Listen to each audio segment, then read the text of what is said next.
उसमें बाबूजी आईसीयू में मतलब ये ऊपर गैस से धुआं सी उड़ी थी स्टोर में से। उसमें ये गैस सिलेंडर था और गैस सिलेंडर से लगकर उसमें बेते हुए कागज फागज गैस सिलेंडर में लग के एकदम सब फिर बम वो हो गई थी। हम करें इस धुआं कैसे है रही है। तो आने के बाद में जब तो बम बक से हो गई फिर ज़्यादा आने लग गई। अब साहब में मरीज अपने मरीज निकाले गए पर हमारे मरीज साहब 4-5 में ये हम साहब अकेला था उसमें जाके जब तक लाला बोला मैं जब तक साहब गैस छोड़कर ज़्यादा है गई जब तक साहब गेट लगा देता उन्होंने। तो किसकी मौत हुई है आपकी? अब मौत हुई साहब कुसुमा की हुई है, मेरी घरवाली की हुई, मैसेज की हुई है।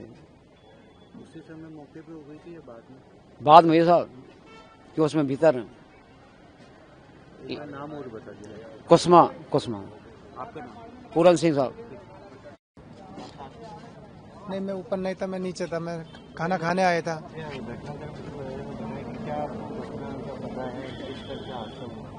वो तो कोई किसी ने नहीं बताया। वो सर वो आईसीयू में आग लगा था। इसमें कोई बुझाने वाली कोई मशीन नहीं थी, कोई पानी भी नहीं, इसमें कोई सुविधा नहीं सर। कोई नहीं होती तो लगा तो बुझे महंगे आदमी डॉक्टर कंपाउंडर भी तो हो सकते हैं।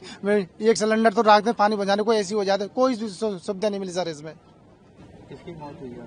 मेरी मम्मी जी। आपका नाम बताइए। नरेंद्र। क्या आप तो वहाँ पर भी खड़े हुए थे? हाँ, आपका नाम बताइए। ओम प्रकाश गुजर। ओम प्रकाश जी, किस तरह की ये घटना हुई थी? आप साथ में मौजूद थे और कौन आपका परिजन था? ये मेरा मौसी का लड़का है, 25 साल का है, पिंटू नाम है इसका, शिकर श्री माधोपुर सीएम। जैसे मानो कि 11:20 पर ये धुआं निकला था ना, तो हमने डॉक्टरों को पहले ही बोल दिया था कि थोड़ा धुआं निकल रहा है तो पेशेंट को दिक्कत हो सकती है। तो फिर धीरे धीरे धुआं बढ़ गया। फिर जैसे धुआं बढ़ा तो डॉक्टर और जो नीचे काम करते हैं कंपाउंडर वो सब निकल गए थे। फिर अचानक से इतनी धुआं होगी कि पेशेंट को निकाल नहीं सकते, क्योंकि फिर भी 4-5 पेशेंटों को निकाले और करीबन 6 पेशेंट अंदर रह गए। तो 1.5 घंटे से हमारा नहीं, हमारे तो ऐसे भी थी कि बेड नंबर 3 पे था, 1, 2, 3, 4 इधर के बेड के ना सब खत्म हो गए। ऐसी दिक्कत है। कौन था आपका परिजन? भाई है। है, मौसी का लड़का है। और कोई ज्यादा ठीक था, वो छुट्टी देने वाले थे, 1-2 रोज में ठीक हो गया था। अब ये घटना घट गई लास्ट में। आपका नाम? ओम प्रकाश गुजर। ये नाम बताइए। सर मेरा नाम जोगिंदर सिंह है सर। जोगिंदर जी, किस तरह से हादसा हुआ और आपके कौन परिजन में आता? सर मेरी मम्मी थी सर आईसीयू 201 में सर, बेड नंबर 2। सर थोड़ा स्पायरिंग हो रही थी सर, स्टाफ वालों को बोला कि ये स्पायरिंग हो रही है, 2 बार बोला, 3 बार बोला, 4 बार बोला, थोड़ा धुआं उठने लगा। उन्होंने बोला कुछ नहीं है, नॉर्मल है। जब फिर ज़्यादा धुआं उठने लगा तो स्टाफ भाग गया, यहाँ से ये भाग गए, कोई नहीं। फिर धीरे धीरे और ज़्यादा बढ़ने लगा सर, सब भाग गए सर, कोई नहीं बचा। इतना धुआं बचा सर, जिसको निकालना था वो निकाल गया। और सर इतना धुआं कि आम आदमी भी नहीं घुस पा रहा था सर, जिन्होंने निकाल, कोई नहीं, आम आदमी सर जा ही नहीं सकता था अंदर। तो सर मैंने पुलिस वालों को बोला मुझे जाने दो, मेरी माँ फंसी पड़ी है अंदर। उन्होंने बोला कि नहीं हमने सबको निकाल लिया, और सब नहीं निकाला था, 3 जने अंदर रह गए थे सर, एक मेरी माँ, एक मेरे भाई का।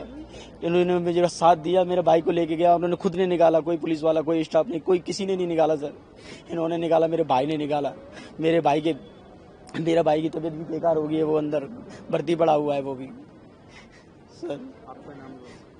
मेरा नाम जोगिंदर सिंह सर।